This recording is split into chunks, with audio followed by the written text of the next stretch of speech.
좋은 것의 근원이 되시는 하나님, 지난밤도 주님이 주시는 평강 가운데 쉼을 누리게 하시고 새날을 열어주시니 감사를 드립니다. 이 시간 사모하는 마음으로 주님 앞에 나온 심령마다 진리의 말씀으로, 성령의 권능으로, 한량없는 은혜로 충만케 하여 주시옵소서. 이 아침 기도드릴 때 나의 소원만 아뢰기보다 나를 향한 주님의 뜻을 먼저 구하게 하여 주시고, 들려주시는 성령님의 음성에 귀 기울이고 아멘으로 순종하는 한날이 되게 하여 주시옵소서. 언제나 우리를 풍성한 삶으로 인도하시는 선한 목자 예수님의 이름으로 기도드리옵나이다. 아멘. 하나님 말씀 구약 예레미야 32장 26절부터 35절까지 말씀입니다. 예레미야 32장 26절부터 35절까지의 말씀 한 목소리로 합독하시겠습니다. 그때 여호와의 말씀이 예레미야에게 임하여 이르시되, 나는 여호와요 모든 육체의 하나님이라 내게 할 수 없는 일이 있겠느냐. 그러므로 여호와께서 이와 같이 말씀하시니라. 보라, 내가 이 성을 갈대아인의 손과 바벨론의 느부갓네살 왕의 손에 넘길 것인즉 그가 차지할 것이라. 이 성을 치는 갈대아인이 와서 이 성읍에 불을 놓아 성과 집 곧 그 지붕에서 바알에게 분향하며 다른 신들에게 전제를 드려 나를 경노하게 한 집들을 사르리니, 이는 이스라엘 자손과 유다 자손이 예로부터 내 눈앞에 악을 행하였을 뿐이라. 이스라엘 자손은 그의 손으로 만든 것을 가지고 나를 경노하게 한 것뿐이니라. 여호와의 말씀이니라. 이 성이 건설된 날부터 오늘까지 나의 노여움과 분을 일으키므로 내가 내 앞에서 그것을 옮기려 하노니, 이는 이스라엘 자손과 유다 자손이 모든 악을 행하여 내 노여움을 일으켰음이라. 그들과 그들의 왕들과 그의 고관들과 그의 제사장들과 그의 선지자들과 유다 사람들과 예루살렘 주민들이 다 그러하였느니라. 그들이 등을 내게로 돌리고 얼굴을 내게로 향하지 아니하며 내가 그들을 가르치되 끊임없이 가르쳤는데도 그들이 교훈을 듣지 아니하며 받지 아니하고 내 이름으로 일컫는 집에 자기들의 가증한 물건들을 세워서 그 집을 더럽게 하며 흰놈의 아들의 골짜기에 바알의 산당을 건축하였으며 자기들의 아들들과 딸들을 몰래 앞으로 지나가게 하였느니라. 그들이 이런 가증한 일을 행하여 유다로 범죄하게 한 것은 내가 명령한 것도 아니요 내 마음에 둔 것도 아니니라. 아멘. 이 아침 우리에게 허락하신 말씀을 통하여서 나를 향한, 우리의 가정을 향한, 또 신앙 공동체를 향한 하나님의 마음과 뜻을 깊이 깨닫는 은혜가 있기를 주님의 이름으로 축원합니다. 예레미야 32장 전반부의 말씀에서 하나님께서는 시위대 뜰에 갇혀있던 예레미야에게 그의 고향 아나돗에 있는 밭을 사라고 명령하셨습니다.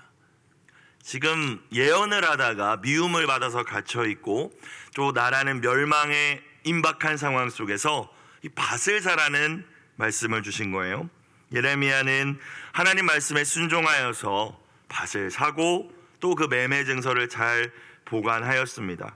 순종하기는 했지만 이 말씀을 이해할 수는 없었어요. 바벨론 군대에 의해서 예루살렘은 완전히 포위된 상황이었고 정말 멸망은 초읽기에 들어간 상태였기 때문입니다. 왜 이런 상황에서 밭을 사라고 명하신 것인지 알 수 없었던 것입니다. 어차피 바벨론에 의해서 곧 폐허가 될 땅이고 멸망할 곳인데 땅 문서를 가지고 있다 할지라도 결국에 바벨론 왕의 손에 다 넘겨질 텐데 이 땅의 백성들은 다 죽임을 당하거나 이제 포로로 끌려가게 될 터인데 아무 소망 없는 상황에서 고향 땅 아나돗을 사라 하신 것인지, 아나돗의 땅을 사라 하신 것인지 이 선지자 예레미야는 이해할 수 없었을 것입니다. 예레미야는 범죄한 이스라엘이 하나님께 심판을 받고 있음을 슬퍼하면서 동시에 자신에게 아나돗의 밭을 사라 명하신 이유에 대해서 하나님께 질문합니다. 오늘 말씀은 26절부터 보았는데요, 어제의 말씀이었던 24절, 25절을 보겠습니다. 예레미야가 이렇게 이야기합니다.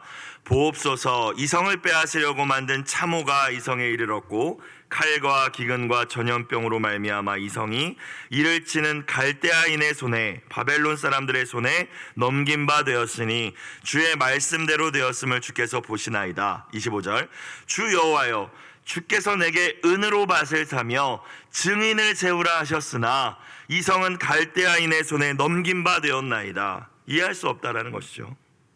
하나님께서는 분명히 앞서 예레미야에게 밭을 사라 명하신 다음에 내가 회복할 것이기 때문에 다시 다 내가 돌아오게 할 거야. 포로로 끌려가지만 돌아오게 할 것이고 이 폐허가 된 곳도 내가 다시 다 견고하게 회복할 거야 약속을 주셨었습니다. 15절에 만군의 여호와 이스라엘의 하나님께서 이와 같이 말씀하시니라. 사람이 이 땅에서 집과 밭과 포도원을 다시 사게 되리라. 앞서 15절에서 그런 말씀을 주셨거든요.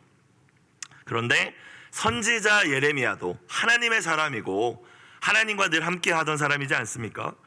눈앞에 근데 벌어지는 이 참담한 상황 속에서 막 불타고 있고 사람들 비명 지르고 있고 죽어나가고 있는 이 상황 속에서 불타는 성읍과 무너져 내리는 이 성벽들을 바라보면서 하나님께서 다시 매매하게 될 거야 라는 이 말씀에 붙들어지지 않았던 것 같습니다. 희망을 갖지 못했던 거예요.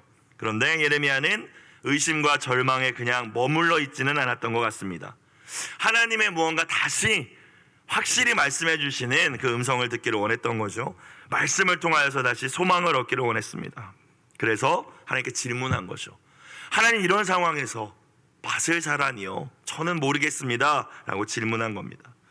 소망의 말씀과 정반대의 절망적인 현실을 바라보면 누구나 여러분 믿음이 연약해질 때가 있습니다. 예레미야도 오늘 그러고 있잖아요. 소망의 말씀을, 회복의 말씀을 하나님 주셨는데 이 눈으로 보는 상황은 전혀 나아질 것 같지 않잖아요. 불타고 멸망하는 상황이지 않습니까? 그러면 의심이 듭니다. 정말 이게 이렇게 되는 거 맞는 건가? 하나님이 회복해 주신다고는 하는데 이거 밭을 샀는데 이거 아무 의미 없는 일 아닌가?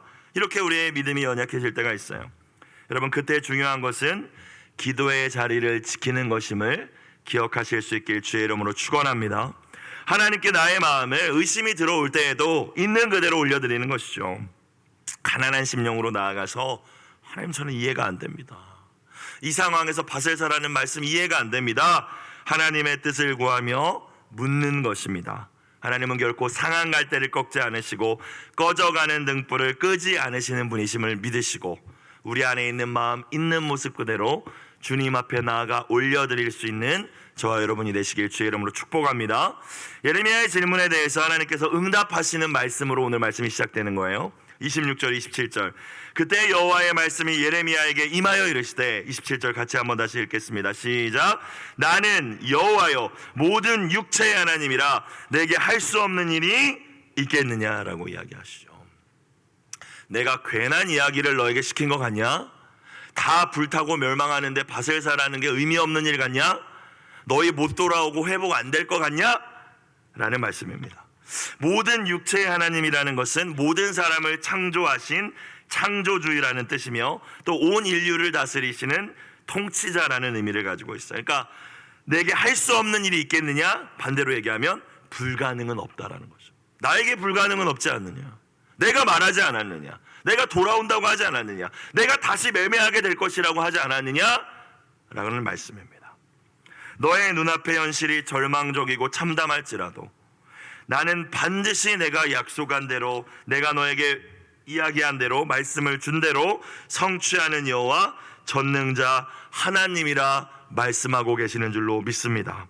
사고파고할 땅조차 다 사라져버릴 것처럼 보이는 현실이지만 하나님의 때가 이르면 그 무너져버린 모든 성읍들은 재건되고 황폐해진 땅에 다시 사람들로 붐비게 될 것입니다. 왜냐하면 하나님께서, 모든 육체의 하나님께서 그렇게 말씀하셨기 때문입니다. 절망 가운데에서, 낙심 가운데에서 기도는 하고 있는데 의심 가운데 있는 분들이 오늘 이 자리에 계십니까? 모든 육체의 하나님을 신뢰하시고 다시 한번 믿음으로 그 소망의 말씀을 붙들고 기도하는 이 아침이 되시기를 주님의 이름으로 축복합니다. 의심과 절망이 당연한 상황이 있지요. 오늘 예레미야처럼. 하지만 모든 육체의 하나님, 불가능이 없으신 그 하나님이 우리가 믿는 여호와 하나님이심을 다시 굳게 붙들며 이 한 주를 시작하는 저와 여러분이 되시길 다시 한번 축복합니다. 하나님께서는 약속대로 반드시 유다와 예루살렘을 회복하실 것입니다. 그러나 계속 반복해서 앞서 말씀해 주셨듯이 심고 세우시기 전에, 회복하시기 전에 반드시 뽑아야 할 것은 뽑고 무너뜨려야 할 것은 먼저 무너뜨리실 것입니다. 회복을 위한 회개가 있어야 되기 때문이죠. 그렇기 때문에 하나님의 진노의 심판, 반역한 자녀를 향한 회초리의 징계는 피할 수 없을 거예요. 하나님께서는 다시 한번 28절 이하의 말씀, 예레미야에게 왜 하나님께서 그렇게 사랑과 긍휼이 풍성하신 하나님이 자기가 택하신 백성 유다에게 이와 같이 무서운 진노를 내리시는지를 다시 말씀하십니다. 긍휼과 자비가 풍성하신 하나님이 보실 때에도 정말 이건 해도 너무한 지경에 이르렀기 때문에 유다와 예루살렘의 상태가 이건 그냥 내버려 둘 수 없는 상태였기 때문에 하나님께서도 바벨론의 회초리를 들고 치실 수밖에 없었다는 말씀을 하고 계신 거예요. 오늘 매일 성경의 제목처럼 유다와 예루살렘 백성들은 정말 지독하고 오랜 죄에 빠져 있었던 거예요. 28절 이하의 말씀을 여러분 보시면서 하나님 이거 너무 무서운 거 아니야? 잔인한 거 아니야? 여러분 이런 생각이 아니라 와, 유다 백성들은 정말 너무한 거 아니야? 여러분 이런 마음이 아마 드실 겁니다. 28절 볼까요?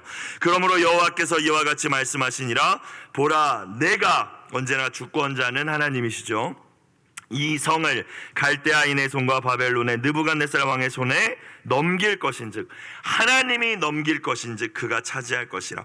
바벨론 왕이, 느부갓네살 왕이 뛰어나고 위대하고 군사력 때문에 지금 이 지역을 다 점령하는 것이 아니라 내가 역사의 주인이야 라고 말씀하고 계십니다.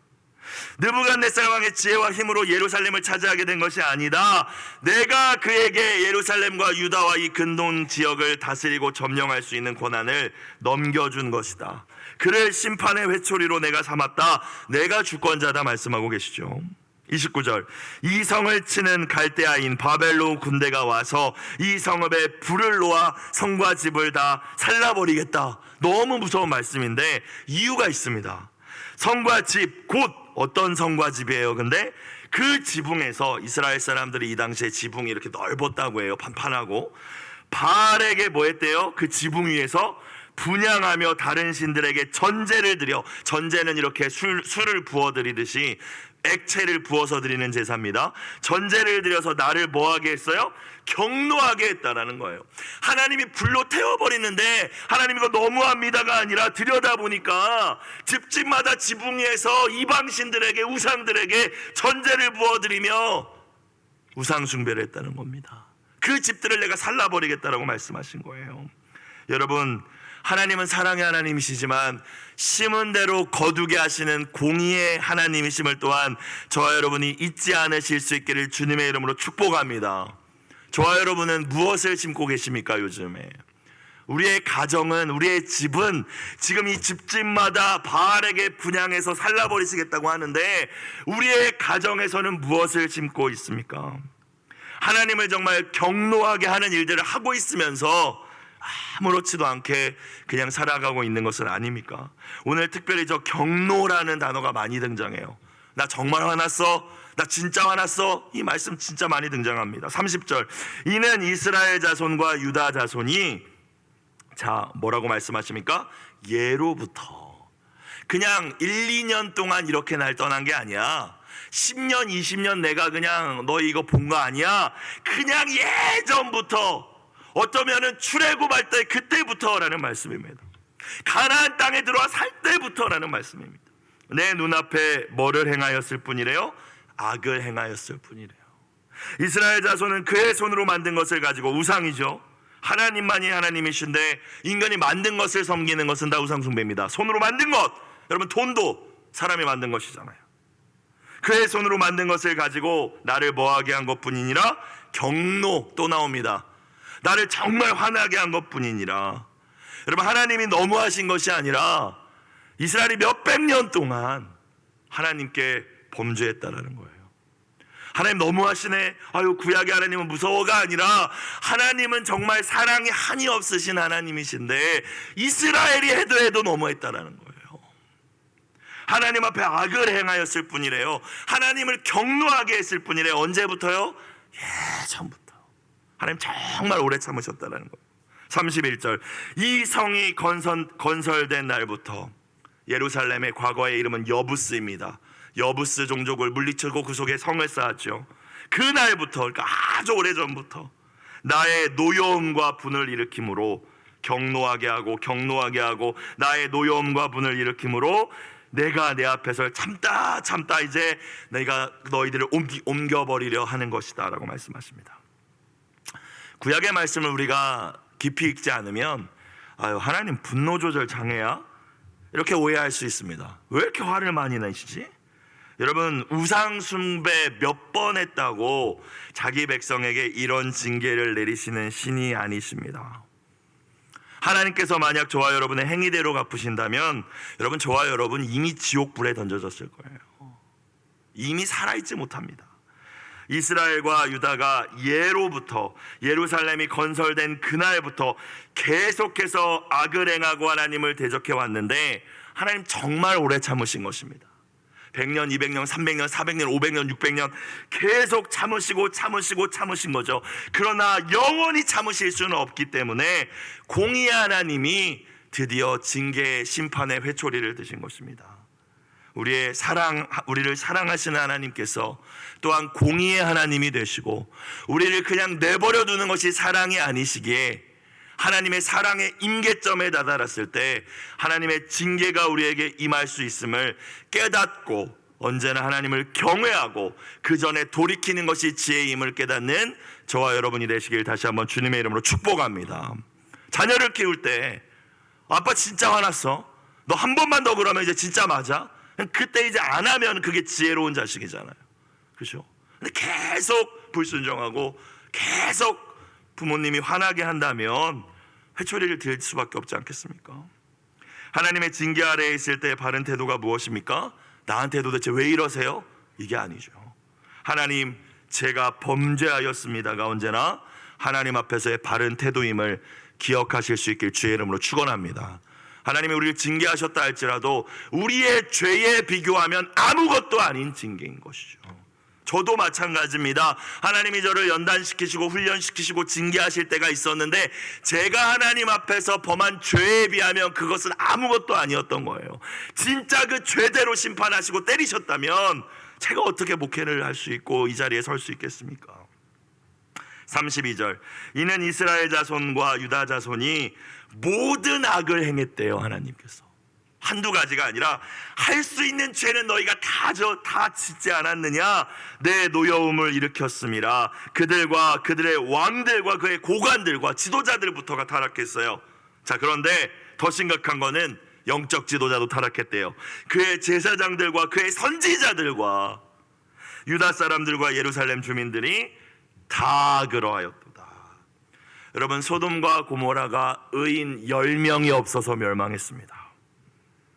지금 유다의 모습이, 하나님의 백성인 유다의 모습이 그와 같다는 것이죠.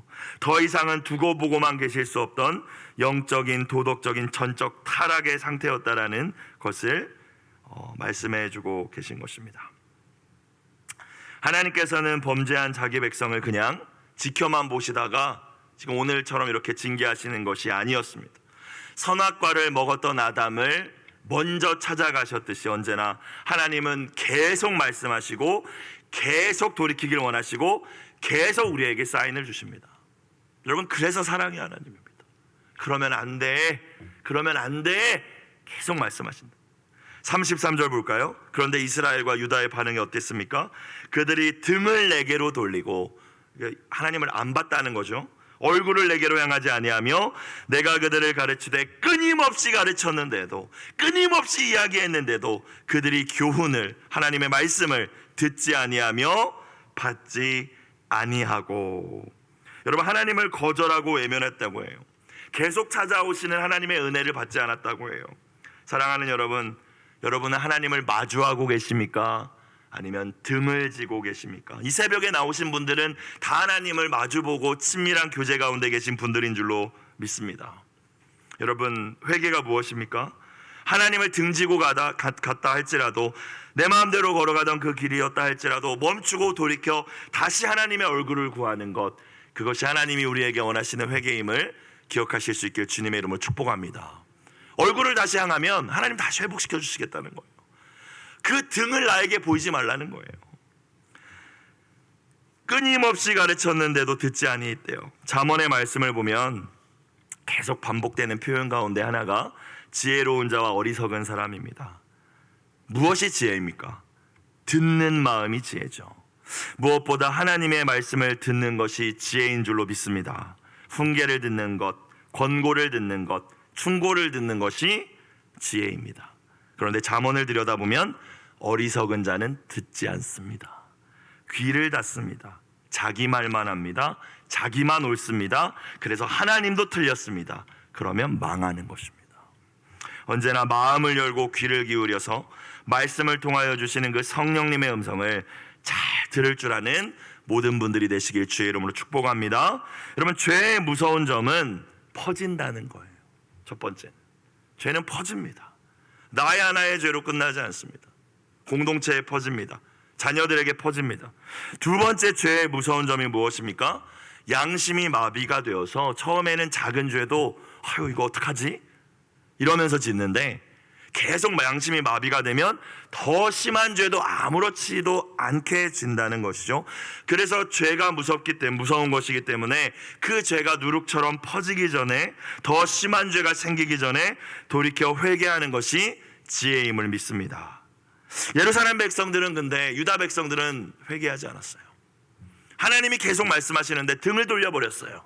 그러니까 죄는 더 퍼져갔던 것이고 그들의 양심은 마비되어서 이제 정말 심각한 죄까지, 아니 어떻게 이런 죄를 짓지 하는 죄까지도 짓게 된 거예요. 그게 34절 35절이죠 34절, 내 이름으로 일컫는 집에, 성전입니다. 성전, 하나님을 예배하고 찬양하라고 세운 곳이 성전이지 않습니까?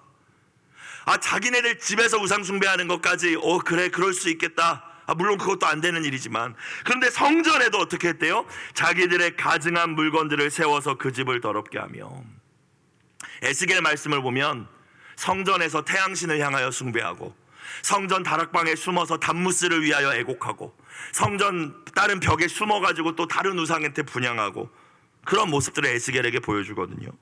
하나님의 성전까지 지금 모욕하면서 우상을 숭배했다는 거예요. 사랑하는 여러분, 사도 바울은 이야기합니다. 성령님을 모신 우리의 몸과 마음이 이제는 성전이라고 이야기합니다. 교회뿐만이 아니라요, 주님의 핏값으로 사신 성전입니다. 하나님이 보실 때 가증하고 역겨운 것들로 여러분의 몸과 마음을 더럽히고 계시다면 내 몸은 내 것이 아니라 성전임을 기억하시며 돌이킬 수 있는 은혜가 있기를 주의 이름으로 축복합니다. 35절 마지막, 흰놈의 아들의 골짜기에 바알의 산당을 건축하였으며, 흰놈의 아들의 골짜기 또는 흰놈 골짜기라고 불리는 이곳은 예루살렘 남서쪽에 위치한 골짜기입니다. 원래 쓰레기 소각장이었다고 해요. 그런데 이곳에다가 바알의 산당을 크게 건축했다고 합니다. 북이스라엘 그 왕국 시대에. 그런데 이 산당을 건축하고 어떻게 했대요? 자기들의 아들들과 딸들을 몰렉 앞으로 지나가게 하였느니라. 몰렉이란, 말라크라는 신을 섬길 때 모압 사람들이 어떻게 섬겼어요? 불에 태웠습니다. 자식을 불에 태워드렸다고요. 인신제사를 드렸어요. 유다가 어디까지 타락했냐면 그냥 우상 숭배하는 정도가 아니라 이제는 자기 자식을 번제로 우상에게 드리는 지경까지 이르렀다는 거예요. 35절 후반부, 그들이 이런 가증한 일을 행하여 유다로 범죄하게 한 것은 내가 명령한 것도 아니고 내 마음에 둔 것도 아니니라. 나는 상상조차 할 수 없던 일이었다. 예레미야야, 내가 이렇게 예루살렘을 멸망시킬 수밖에 없었던 것은, 징계할 수밖에 없었던 것은 나도 더 이상은 참을 수 없었기 때문이다, 예레미야야 라고 말씀하고 계시는 거예요. 오늘 말씀을 통한 여러분, 하나님 어떤 하나님으로 다가오십니까? 여전히 너무 하시는 거 아니야? 이런 생각이 드십니까? 저는 그렇게 생각 들지 않았어요. 정말 너무너무 했구나. 유다 백성들 진짜 해도 너무했구나라는 생각이 들었습니다. 그런데 오늘 말씀, 이 말씀 저와 여러분에게 왜 주시겠어요? 저와 여러분의 모습일 수 있다는 거예요. 해도 너무하는 모습이 저의 모습일 수 있다는 거잖아요. 유다와 이스라엘이 이토록 전적으로 왜 타락했을까요? 그 수많은 은혜를 경험했음에도, 노예 백성 이스라엘이 애굽에서 나온 것도, 홍해를 지난 것도, 자기네 땅도 아닌 가나안을 정복해서 그 가운데서 풍요롭게 살 수 있었던 것도 다 하나님께서 그들에게 베푸신 은혜였는데, 그 은혜를 망각했기 때문에 이토록 타락했던 것이 아닙니까? 출애굽의 은혜, 광야의 은혜, 가나안 정복 전쟁 시절의 은혜, 이방 민족의 손에서 건져내신 은혜, 풍요로움과 존귀함을 허락하신 그 모든 은혜를 망각하고 내 힘으로, 내 능력으로 내가 이걸 얻었지, 내가 내 힘으로 이걸 누리는 거지 착각했기 때문입니다. 저와 여러분은 어떻습니까? 오늘 우리에게 허락하신 모든 것들이 하나님의 은혜임을 고백하고 계십니까? 여러분, 먹고 마실 수 있는 거, 편안하게 호흡할 수 있는 것도 모두 은혜임을 고백하며 온전히 주님께 감사할 수 있는 저와 여러분이 되시길 주의 이름으로 축원합니다. 무엇보다 죽을 수밖에 없는 우리를 위하여 하나님이신 그분께서, 예수님께서 직접 십자가에 달려 생명을 내어주시지 않았습니까? 그 사랑에 우리가 매일매일 감격한다면 불평하거나 원망하는 삶이 어디 있겠습니까? 다른 것에 눈을 어떻게 돌리겠습니까? 어찌 하나님께 등을 돌리겠습니까? 그 사랑에 감격하는데요. 만약 우리가 유다 백성들처럼 그 사랑과 그 십자가의 은혜를 잊어버리기 시작한다면, 망각한다면 우리의 마음 역시 저들처럼 하나님 아닌 것들로 향하기 시작할 것입니다. 하나님 얼굴 구하기 싫어서 다른 것들로 우리의 눈을 향하기 시작할 거예요. 그리고 결국엔 하나님께 등을 돌리고 우상을 숭배하겠죠. 오늘 매일 성경 공동체 기도 제목, 하나님의 자비와 인내를 시험하지 않게 하시고 죄를 속히 돌이키게 하소서. 일단은 나에게 주시는 말씀으로 받아들이고 회개하시고, 또 나의 사랑하는 자녀나 공동체 가운데 깨달아지는 누군가가 있다면 그의 영혼을 위하여서 또한 기도하실 수 있는 이 아침이 되시길 주님의 이름으로 축복합니다. 기도드리겠습니다. 사랑과 은혜가 풍성하신 아버지 하나님, 우리에게 허락하신 모든 것들이 하나님의 은혜임을 망각하지 않게 하여 주옵소서. 날마다 하나님의 얼굴을 구하고 주님의 음성에 귀 기울이는 지혜로운 자로 살아가게 하여 주시옵소서. 우리의 눈과 귀가 말씀을 향하여 열리게 하여 주시고, 우리의 마음에 주님의 뜻을 새기며 살아가게 하여 주시옵소서. 돌이켜야 할, 회개해야 할 죄악이 있다면 이 아침 기도드릴 때 깨닫게 하여 주시어 유다 백성들과 같이 지독하고 오랜 죄에 빠지지 않게 하여 주시옵소서. 예물드린 손길들을 기억하여 주시고, 눈물의 기도, 특별히 자녀를 향한 눈물의 기도, 주님의 손에 받으시고 하나님 흠양하여 주시고 선하게 응답하여 주시옵소서. 예수님의 이름으로 기도드리옵나이다. 아멘. 주기도